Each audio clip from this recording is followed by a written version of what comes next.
Bon, merci à vous pour ce premier démarrage foireux des ateliers de Terra Lab 3.0 et cet web atelier qui est dédié au biorégionalisme, un des deux thèmes que nous abordons cette année. Le second vous en parlera à la fin de la présentation concerne l'ex-novation et ça c'est plus Pierre qui s'en charge. Donc aujourd'hui, ben, on va représenter en une dia qui est Terra Lab. La plupart d'entre vous savent qui nous sommes. Et si ce n'est pas le cas, il y a beaucoup plus d'infos sur le site internet. On va aussi en une dia vous expliquer que on est là pour jusqu'à fin septembre et que d'ici là, il y a toute une série d'événements qui sont prévus ou envisagés, mais c'est encore modulable en fonction des marques d'intérêt que vous allez manifester en cours de route, avec des dates plus ou moins calées. Et il y en a 6 ou 7 par sujet, dont le biorégionalisme, bien sûr. Et puis aujourd'hui, le but, c'est surtout de poser les bases et de donner un cadre à ce qu'était enfin, ce qu'est le biorégionalisme originellement, ce qu'il est un peu partout dans le monde, ce qu'il est en train de devenir, pour essayer de s'approprier du concept et voir si il y a intérêt, et si oui, comment d'en faire quelque chose en Wallonie dans un second temps. Donc rapidement, TerraLab, c'est quoi? Ben, c'est en fait un projet qui est né au cœur du RATAV suite à la rencontre entre Pierre et moi, qui se veut être un laboratoire de changement qui vise à questionner toutes les notions de transformation de territoire et de transition en se disant que sans une nouvelle culture et un changement de posture des acteurs, ben, on aura du mal à y arriver pleinement. Et donc notre socle de travail, c'est l'approche systémique qui est une base pour construire plein d'autres approches concernant la transition et la résilience adaptative et transformative des territoires. Et donc, fatalement, on intègre tout ce qui est proche des systèmes, enfin, la compréhension des systèmes complexes, les notions d'incertitude, hein, qui sont fondamentales dans l'approche des systèmes complexes, et aussi miser, et on en parlera un peu à la fin, sur la divergence des points de vue et des avis et rendre ça plus fertile que stérile, comme c'est le cas dans le monde dualisant d'aujourd'hui. Donc, on mise sur le désaccord fertile. Voilà, là, c'est Pierre qui va reprendre la main parce qu'il a besoin de vous faire travailler sur cette question. Donc, on vous invite à nous dire en quelques mots-clés ce que vous évoque le mot biorégion via le Menti. Pierre,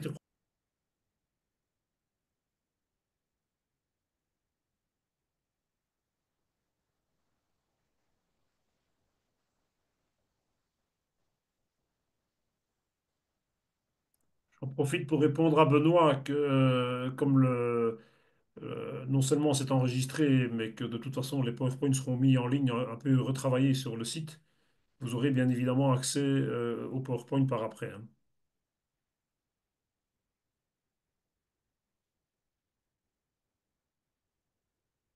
Là, on a déjà territoire, bassin de vie, culture, retour au territoire, pas grand-chose même, écologie, frontières naturelles.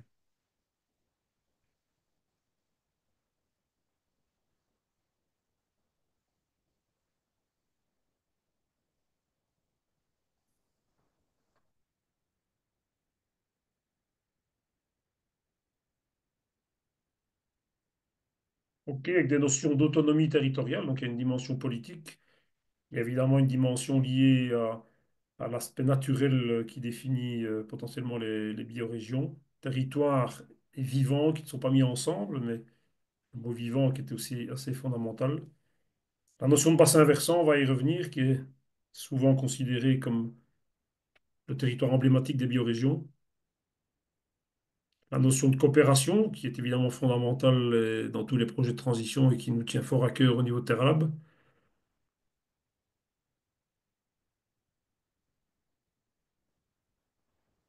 La notion de mouvance, qui est sympa aussi. On y reviendra tout à l'heure. De partage, territoire partagé. Écocentrisme, il y en a qui ont appris leur leçon avant de venir.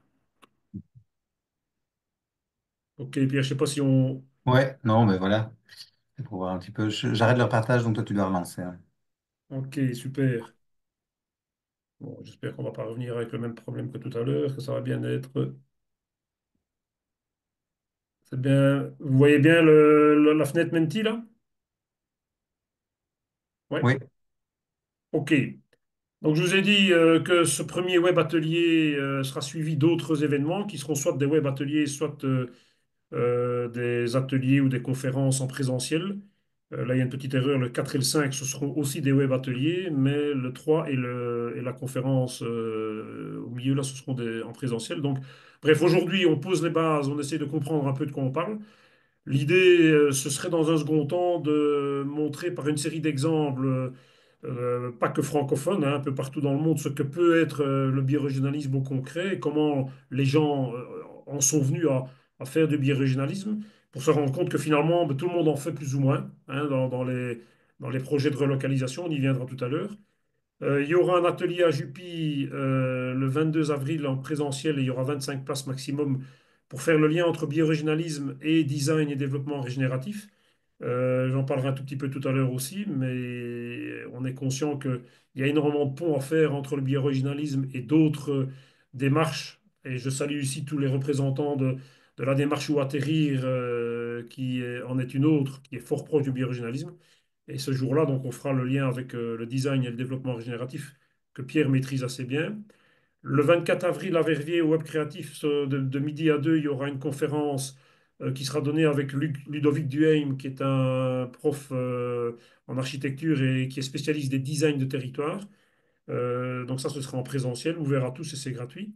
Et puis trois autres web ateliers sur quelle place pour la ville et particulièrement les villes d'une certaine taille dans un projet de biorégionalisme, quelle économie envisagée dans un projet de biorégional, et puis être un peu plus dans le concret, comment est-ce qu'on pourrait mettre en place ou éventuellement transformer les projets existants sur le territoire wallon pour en faire des projets biorégionaux.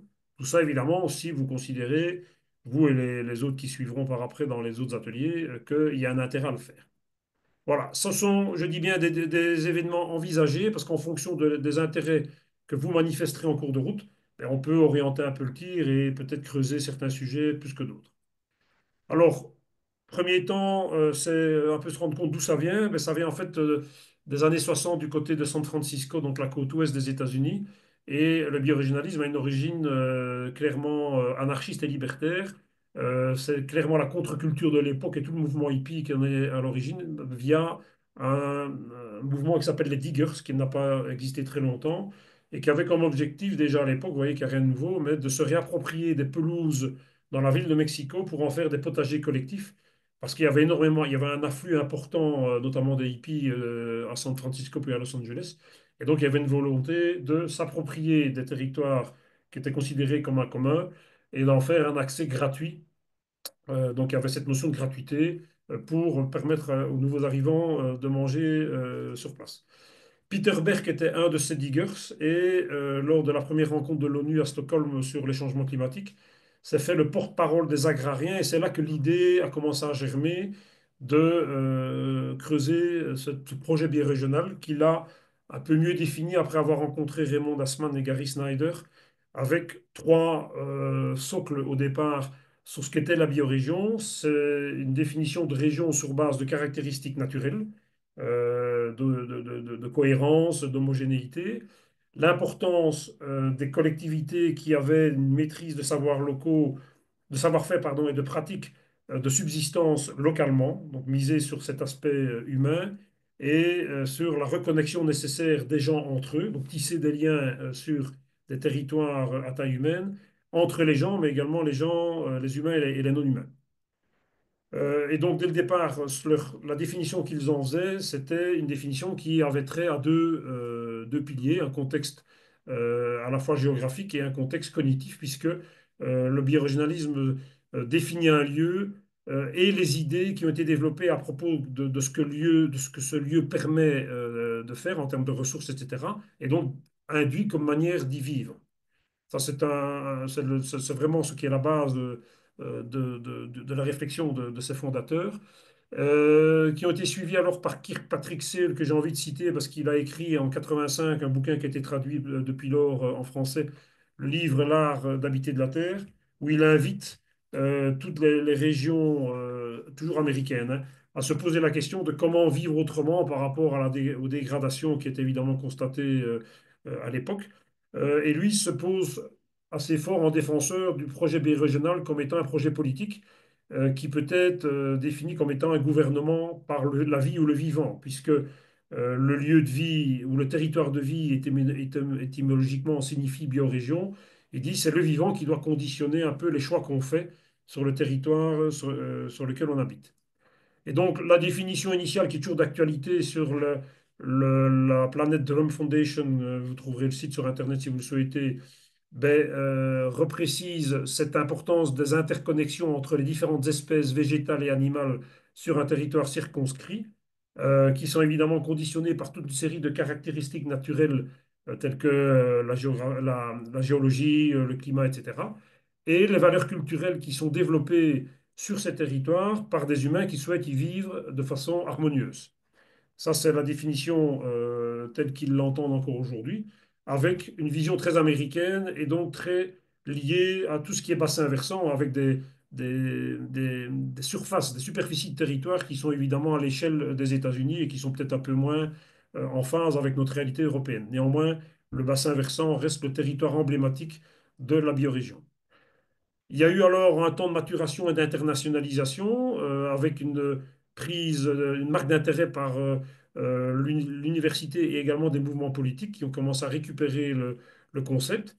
Et puis une internationalisation progressive après le Mexique. Le Mexique et l'Australie, c'est arrivé progressivement en Europe. Et je ferai plutôt le focus sur l'Italie et la France parce que ce sont deux pays où on peut ressortir toute une série de principes et d'idées clés intéressantes au niveau pour définir un peu ce qu'est le biorégionalisme. Et donc voilà, une chronologie des mouvements américains et puis français et italiens. Vous voyez que du côté français, en bleu, ça intervient beaucoup plus tard, parce que ça intervient après les années 2010, mais j'y reviendrai. Donc, au niveau Italie, il y a énormément de foisonnement intellectuel qui s'est fait autour de ce concept de biorégion, mais dans un courant qui n'est pas du tout unifié. Beaucoup d'urbanistes, de profs d'UNIF, etc., se sont intéressés au sujet. Je ne reprends ici qu'Alberto Magnacchi, qui est le plus connu de tous, parce qu'il a écrit plusieurs livres qui ont été notamment traduits en français, et parce qu'il a sans doute lui aussi le plus grand rayonnement, et qui depuis très longtemps, lui, s'oppose à la mondialisation qu'il considère comme étant responsable de la précarisation des territoires en les rendant finalement sans qualité et interchangeables. Et donc, il a aussi travaillé sur cette relation dès les années 70, enfin, pardon, je vis en France, donc je parle, dès les années 70, vous avez compris, où il repense, il réactive les relations ville-campagne pour redonner à l'une et l'autre leur spécificité, parce que dans ce monde mondialisé, ben, en fait, finalement, on s'y retrouvait plus trop, et puis il y avait surtout ce phagocytage des campagnes par les villes. Il voulait un peu remettre de l'ordre dans tout ça.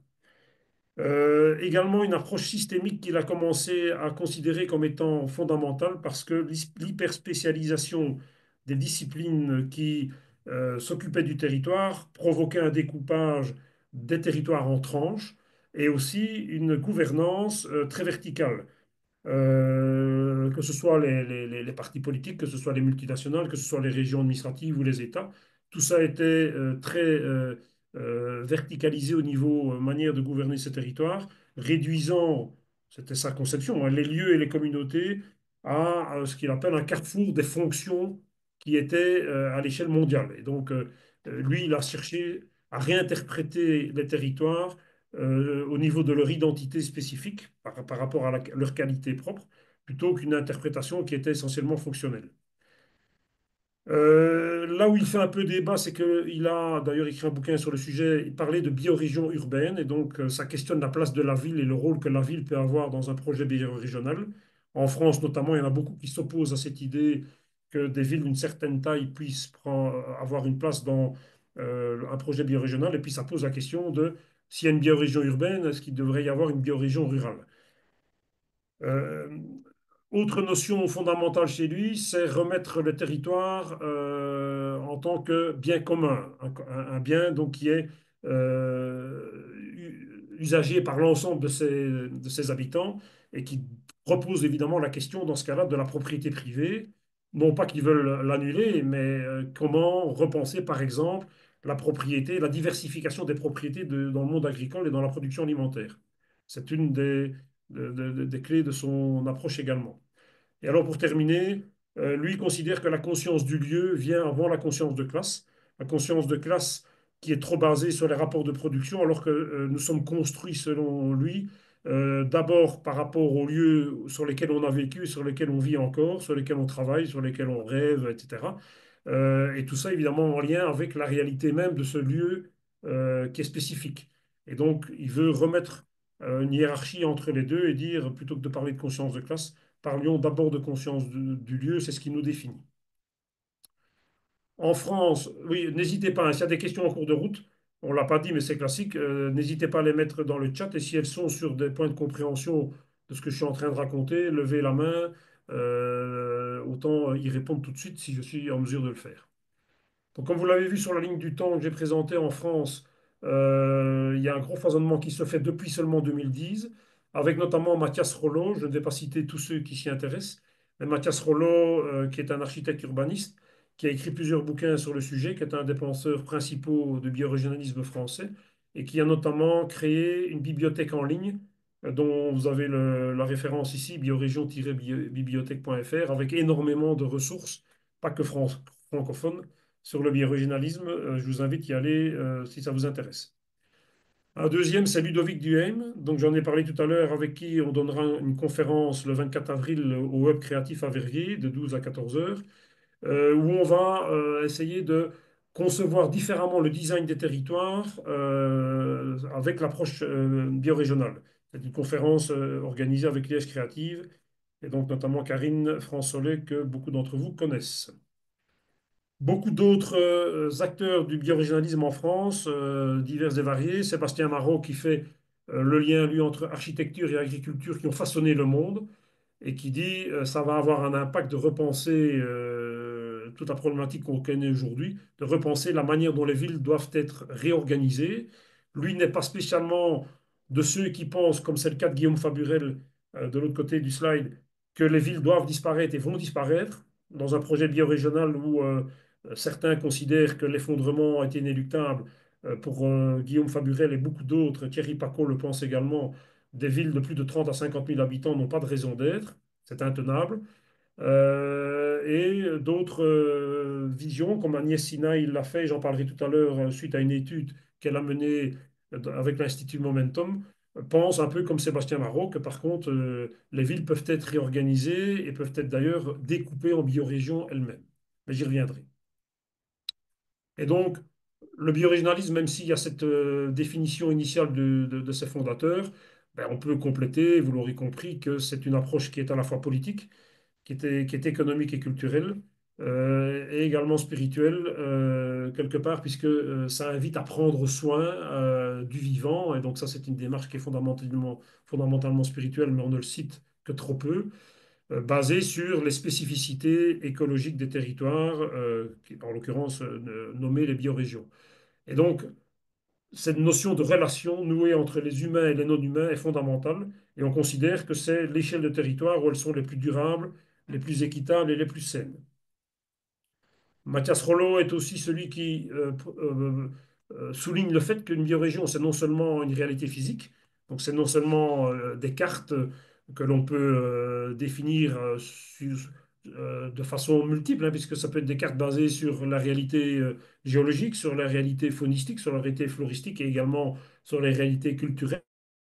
Donc, des chevaux, je mets aux contours qui ne sont pas totalement identiques, ce qui veut dire que souvent les biorégions ont des limites qui sont floues, mais c'est aussi évidemment la manière dont chaque communauté s'approprie son territoire, choisit de le réhabiter, c'est un terme utilisé pas que chez les terrestres ou atterrir, ou chez ceux qui s'occupent de la démarche ou atterrir. Le biorégionalisme a aussi utilisé ce terme dès le départ, comment réhabiter les territoires. Et donc, les réhabitants, fatalement, vont raconter une histoire un peu différente de leur lien à ce territoire, et donc deux dimensions, carte et récit. C'est une approche d'écologie profonde. Donc là, on est clairement dans une démarche de remise en question fondamentale de la manière dont la mondialisation et la société fonctionnent aujourd'hui. Donc quelque part, il y a un peu une idée de rupture. Il y a plus de, on tourne le dos à cette notion de domination de la nature par l'homme. Et donc, quelque part, cet aspect rupture pose question dans cette démarche de biooriginalisme, mais est prégnant depuis le départ. Comme je vous l'ai dit également, c'est une notion pas qu'en Italie, mais qui est ouverte. Donc il y a toute une série d'approches de biorégionalisme au niveau international, que ce soit en Inde, que ce soit en Amérique du Sud, que ce soit en Australie et fatalement en Europe, qui sont cousines, mais qui sont pas. Il n'y a pas un modèle unique d'approche du biorégionalisme. Et là, c'est une phrase peut-être un peu euh, qui fait le lien avec cette histoire d'écologie profonde et de tension qu'on ressent, et j'en parlerai tout à l'heure, entre la transformation souhaitée des êtres et donc fatalement des collectifs auxquels ils appartiennent, qui prend un certain temps, et une volonté dans le chef, en tout cas des initiateurs, de rompre le plus vite possible avec la société actuelle. Et donc on sent là qu'il y a une tension, notamment au niveau temporalité et possibilité de mener une transformation progressive et une rupture du système existant. Je vous l'ai dit, l'échelle peut varier. Fatalement, si on définit un territoire selon ses spécificités et donc les ressources qu'on peut en tirer pour subvenir aux besoins fondamentaux des communautés qui l'habitent. Mais ici, je prends une carte de France avec un essai qui avait été fait sur une centaine de biorégions et vous voyez très clairement qu'il y a des tailles très différentes. Je vis dans le dévolu et les Hautes-Alpes qui sont à part entière une biorégion de 180 km², c'est très petit. On a 900 habitants. Si vous comparez avec les plaines de la Beauce, qui fait 10 fois le territoire, ben, on est sur des échelles très différentes. Et également, cette notion d'entrelacement d'échelles. Je vous ai parlé tout à l'heure du bassin versant comme étant le territoire emblématique des biorégions. Fatalement, je prends celui-ci, ici celui de la Meuse. Prendre la Meuse de sa source à son estuaire comme une seule biorégion, à la rigueur, ça peut se faire, mais on comprend assez vite que fatalement, les réalités ne sont pas les mêmes et qu'il y a toute une série de sous-biorégions dans cette biorégion à l'américaine, j'ai envie de dire. Et donc, en fonction du fini qu'on veut avoir sur enfin, la définition fine qu'on veut avoir de cette notion de biorégion, on peut avoir des superpositions d'échelles et un entrelacement d'échelles, comme je viens de le dire. Alors, le biorégionalisme, je l'ai dit tout à l'heure, est une approche systémique qui considère que tout territoire, comme tous les systèmes, sont liés entre eux et interdépendants, et qu'un territoire d'une certaine taille va participer au développement et donc au bien-être des ensembles qui lui sont supérieurs. Le graphe ici que je reprends est un graphe qu'on prend souvent dans le cadre Terralab, où tout projet, ça peut être un projet bien plus petit que le projet biorégional, hein, ça peut être un projet je sais pas moi, d'incroyable comestible dans un quartier, ben, fatalement, il a un impact sur le quartier en lui-même, et sur les gens qui y habitent, et de fil en aiguille on peut y aller dans des échelles de plus en plus grandes. Fatalement, l'impact est de moins en moins fort plus on s'éloigne du projet en lui-même. Mais clairement, le biorégionalisme, et c'est en ça que c'est une notion ouverte, cherche à faire en sorte que chaque projet biorégional soit en connexion avec son voisin. Et que la connexion de ces différents projets biorégionaux voisins contribue au changement du grand tout et donc de la société au sens large.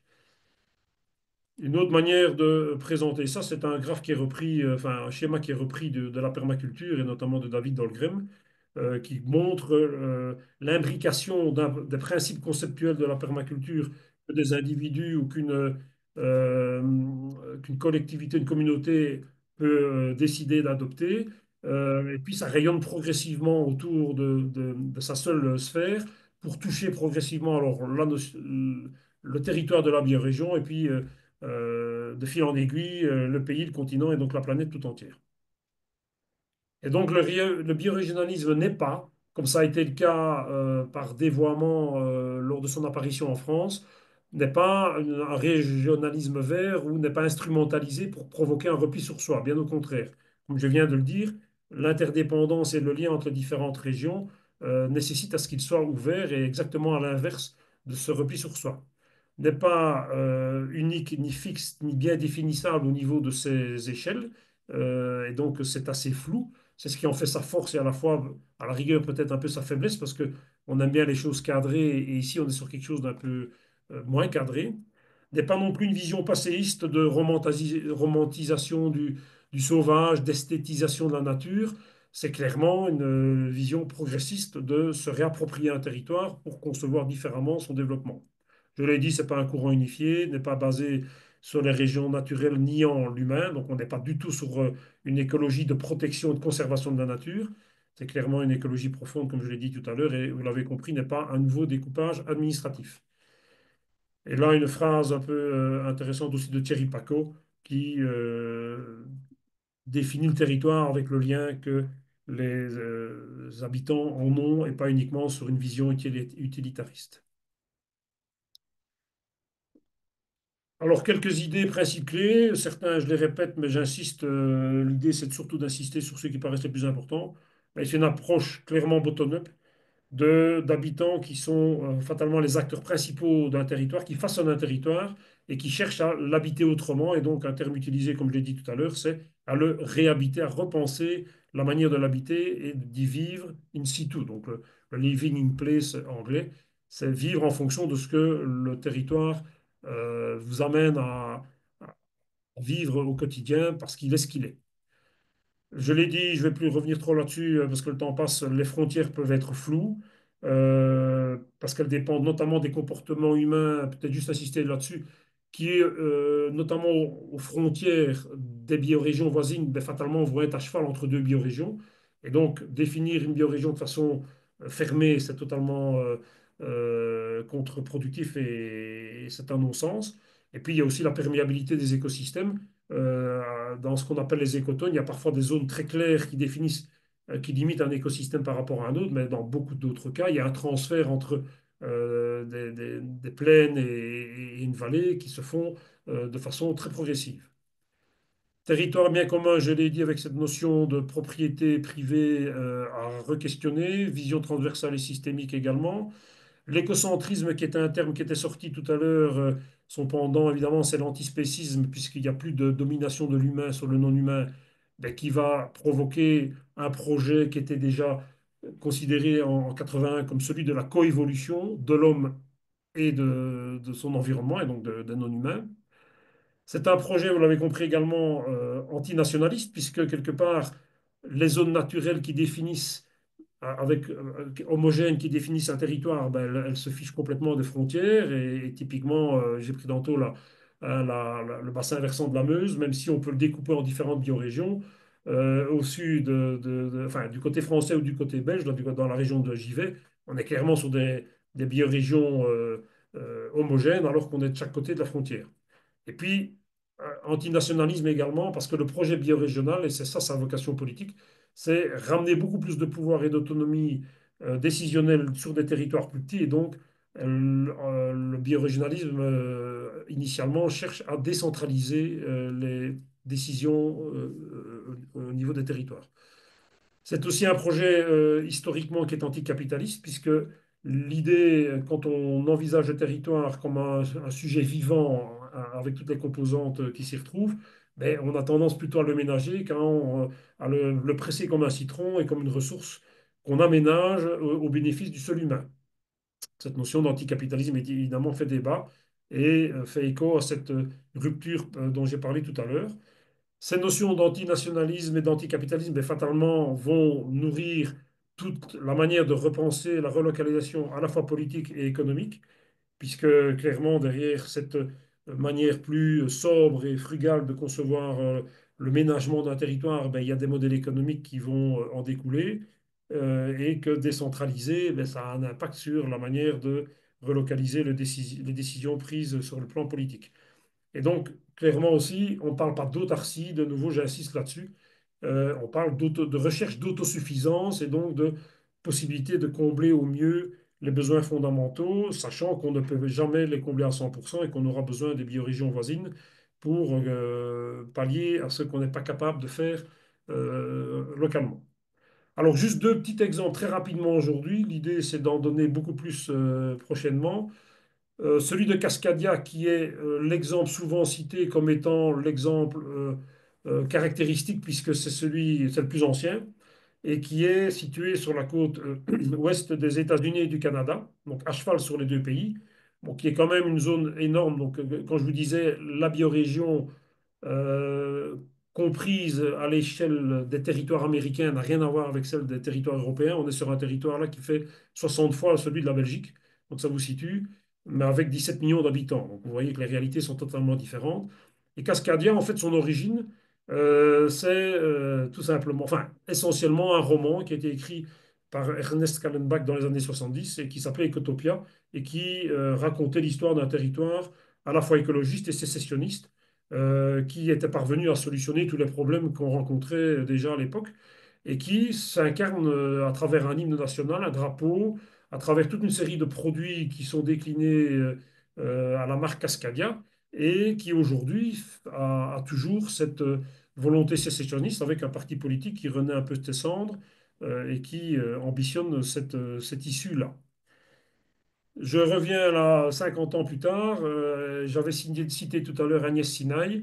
Elle a fait partie d'une étude, elle a dirigé une étude avec l'Institut Momentum qui a en fait été commanditée par une des branches de la SNCF qui cherchait à réfléchir à la mobilité en Île-de-France à l'horizon 2050. En imaginant que ce serait peut-être une mobilité où il n'y aura plus de voitures. Et sur cette étude qui fait 250 pages, ils en sont arrivés, bon, qui est très clairement orienté effondrement, hein. Vous voyez Yves Cochet, là, juste en dessous d'Agnès Sinaï, c'est un des grands partisans d'un effondrement, donc c'est un collapsologue. Donc voilà, c'est leur biais.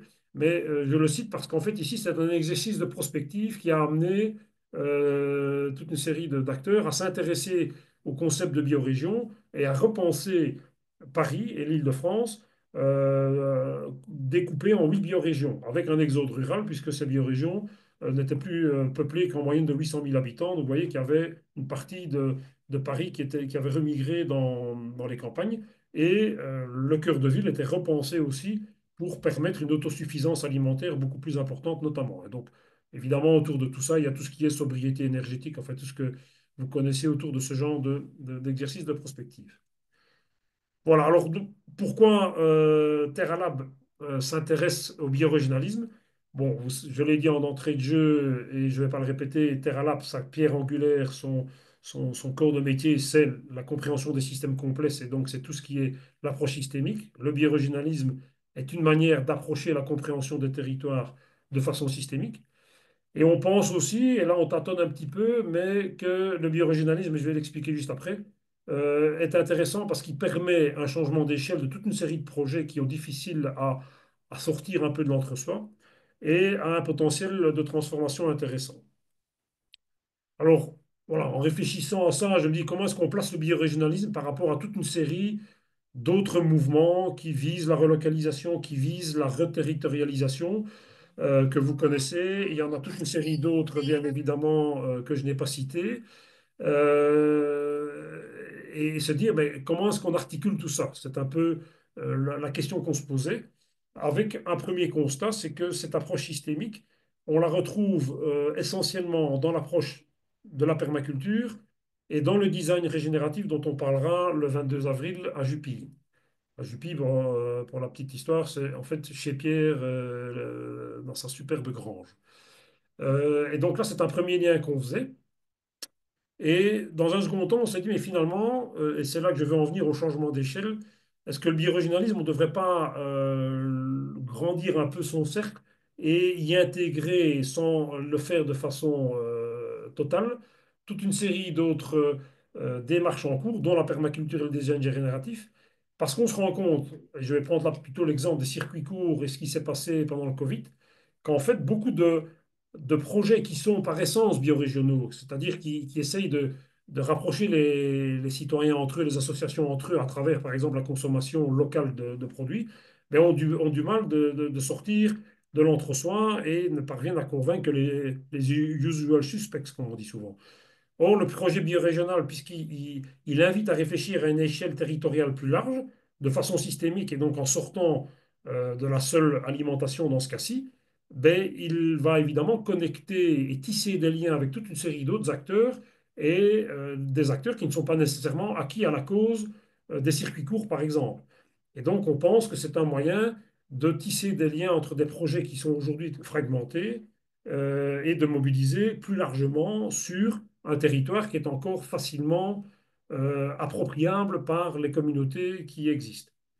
Et fatalement, d'autres démarches peuvent aussi servir de ce changement d'échelle, mais on pense que le biorégionalisme fait peut-être partie de celles qui y parviendraient le mieux.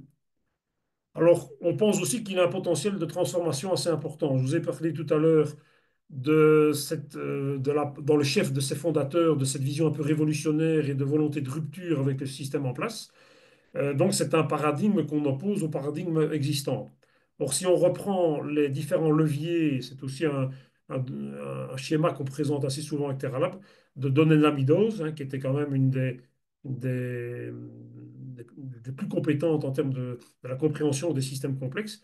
On voit que tout en haut, les leviers les plus puissants, ce sont ceux qui invitent au changement d'état d'esprit et aussi à transcender les paradigmes. Parce que quelque part, opposer un paradigme à un autre, il y a toujours des zones d'ombre dans tous les paradigmes, mais quelque part, il y a toujours du bon. Un peu, chez Terra on dit toujours, c'est pas du ou, c'est du et.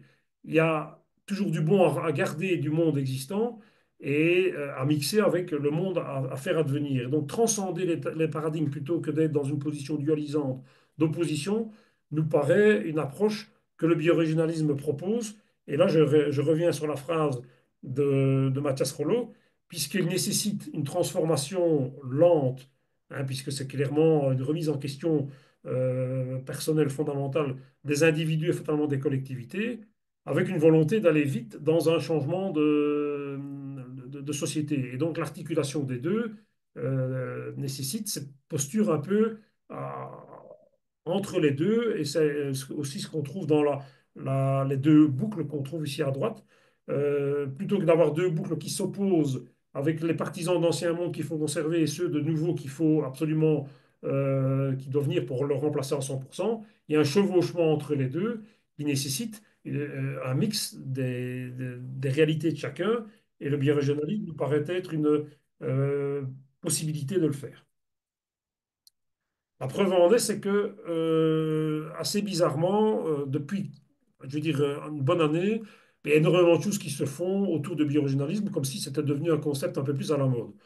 Je reprends, même si là on est sur une version très radicale du biorégionalisme, puisque Guillaume Faburel en faisait notamment partie, c'est le MOOC que l'Archipel du Vivant a organisé fin 2023 et en courant 2024, mais qui invitait des régions françaises à s'intéresser au processus de biorégionalisme. Plus récemment, et il y en a, il y a Jean-François qui est là, qui nous écoute, qui y a participé, il y a eu un webinaire la semaine passée organisé par Escomposition qui essaye de faire vivre la pensée de Bruno Latour à travers la démarche Où atterrir et qui s'intéresse à comment créer des ponts entre le biorégionalisme et Où atterrir et que l'un et l'autre se renforcent.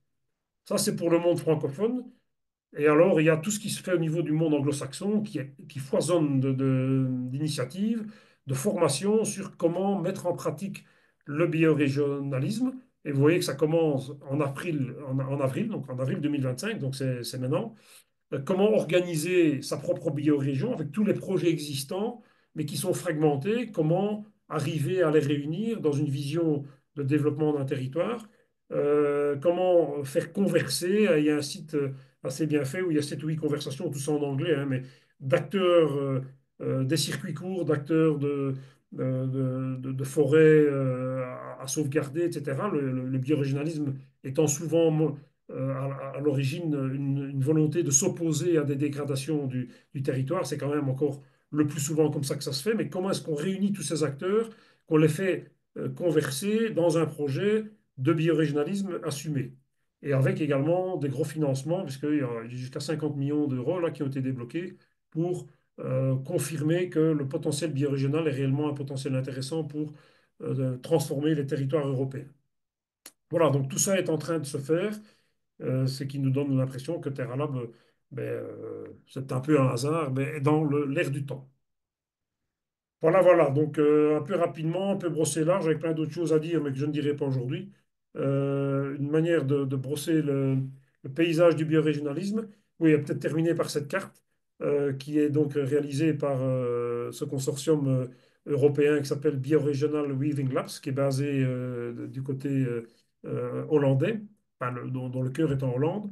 Et on voit qu'il y a toute une série de choses qui se font, et notamment en Europe, mais quand on fait un focus sur l'Europe, Ben, c'est essentiellement. Alors, c'est toujours le problème des cartes, évidemment, qui référencent des projets qui se font connaître, mais qui a quand même aussi cette tendance à essayer de ne référencer que des projets qui sont clairement dans la dynamique birégionale. Et bon, il se fait qu'aujourd'hui, ben, en Belgique, il n'y a encore rien. C'est pas pour ça qu'il n'existe rien. Il n'y a rien qui est identifié comme tel. Là où en Angleterre et en Hollande, en France, en Espagne, il y en a beaucoup plus. Voilà, voilà.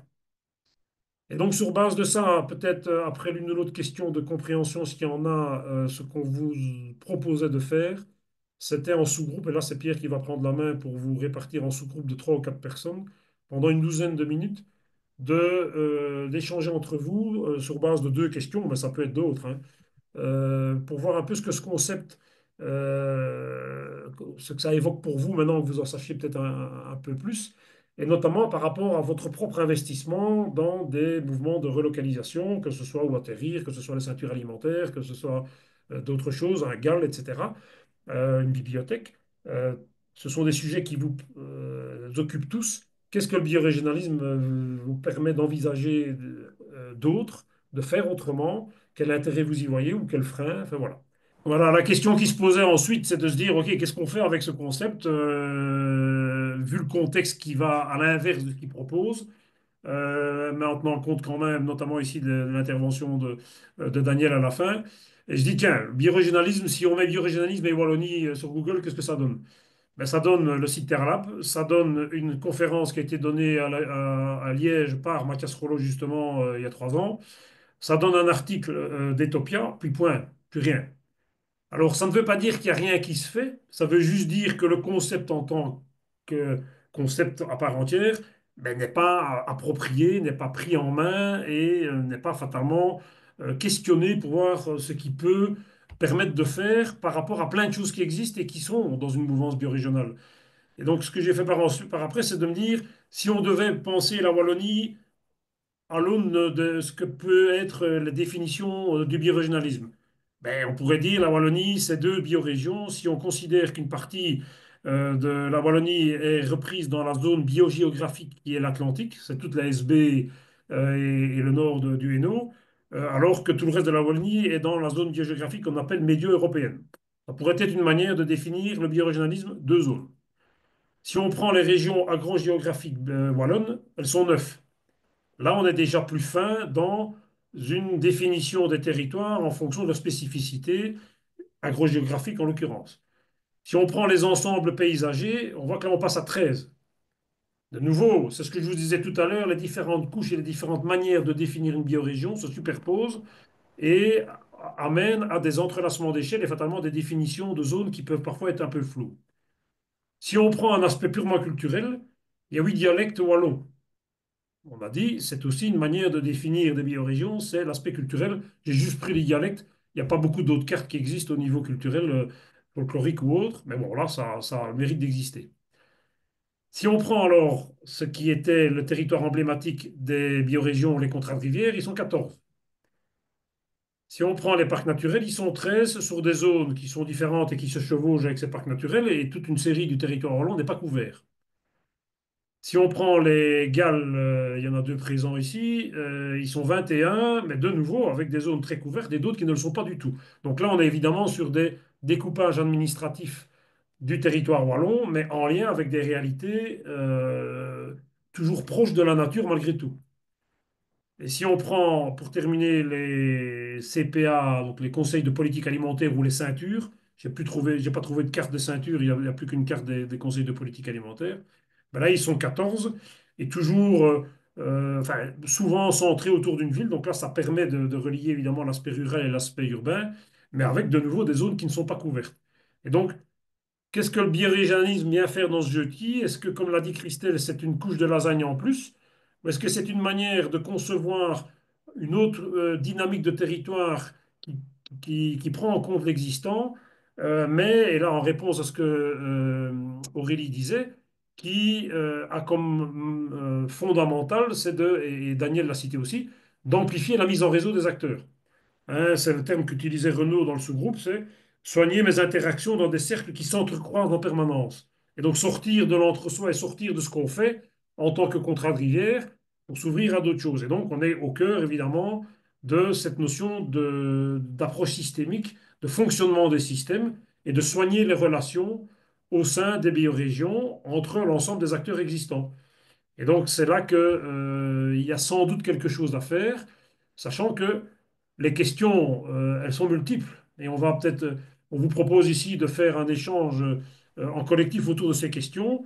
Est-ce que le biorégionalisme, sa raison d'être numéro un, c'est d'amplifier l'interconnaissance et la collaboration et donc enfin, soutenir le décloisonnement? Et donc là, on est clairement dans cette approche systémique. Est-ce que c'est permettre à des projets plus locaux de monter d'échelle parce qu'ils s'ouvrent sur un territoire, ils se connectent à la définition d'un territoire biorégional et donc ça permet aussi d'amplifier l'impact de ces territoires et de sortir de ces usual suspects qui sont ceux qu'on touche et dont on a difficile à faire autrement. Est-ce que c'est d'ancrer le discours de courants très militants, mais dans des limites géographiques beaucoup plus saisissables, beaucoup plus appropriables par les gens, ce qui permet de faire plus facilement consensus? Parce que quand on parle d'un combat local sur, je sais pas moi, la mise en place d'une décharge ou d'éoliennes, fatalement, les gens ils se mobilisent. Alors c'est toujours contre, hein, on est bien d'accord. Néanmoins, il y a des discours militants qui ont du mal à passer parce qu'ils font rarement consensus et c'est parfois peut-être par manque d'appropriation par les locaux. Est-ce que c'est proposer une éducation sensible? Alors c'est de nouveau pas ou, hein? Ça peut être du et. Ici, on est sur l'aspect culturel et ça va peut-être intéresser plus Roselyne, mais des communautés au milieu habité, il y a leur régénération, donc c'est ce lien au vivant. Les questionnements que les terrestres proposent ne sont pas nécessairement les mêmes que ceux du biorégionalisme. On ne questionne pas nécessairement son lien au vivant, même si chez les terrestres, on questionne on amène les gens à se poser les questions de qu'est-ce qui est menacé dans le territoire auquel je suis attaché. Est-ce que c'est clairement repenser fondamentalement la politique d'aménagement du territoire? Et là, on fait un clin d'œil au Conseil permanent du développement territorial, le CPDT. Est-ce que c'est, et là c'est en lien avec ce que Daniel disait dans l'autre sous-groupe, le problème de la décision, des prises de décision qui aujourd'hui sont en voie de recentralisation? Est-ce que c'est dans une volonté de se réapproprier beaucoup plus d'autonomie décisionnelle localement? Et ça, c'est un projet évidemment de société qui va à l'inverse de l'actuel. Ou est-ce que c'est simplement construire un nouveau récit? Et là, ça va peut-être titiller plus la curiosité de Luc, ou est-ce que c'est autre chose?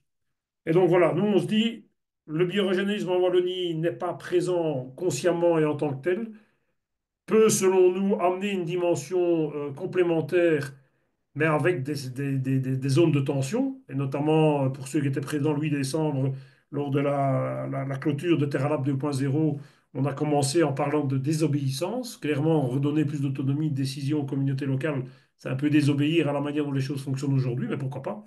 Voilà, et donc c'est toutes des choses qui nous animent du côté de Terra Lab. Ici, on aurait voulu vous entendre en mode popcorn. Et c'est Pierre qui va gérer un peu ça dans le quart d'heure qui reste ici pour ne pas dépasser de trop 20 minutes. Et si ça vous passionne, on reste jusqu'à 2 heures sur ces sujets-là, hein, il n'y a pas de souci, hein.